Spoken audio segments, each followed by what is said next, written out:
Ito guys, ang aking mga amo, oh. Si Pyra.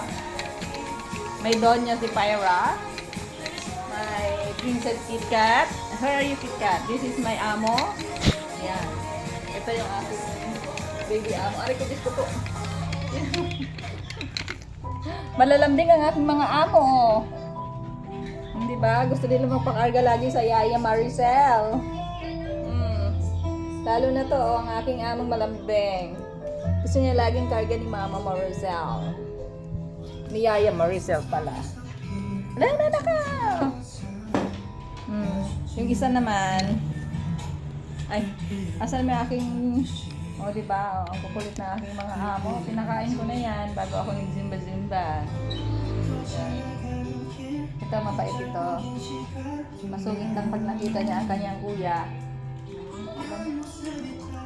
Nalab, mama. Ano ma? Okay na? Ipaturo-turo pa yan.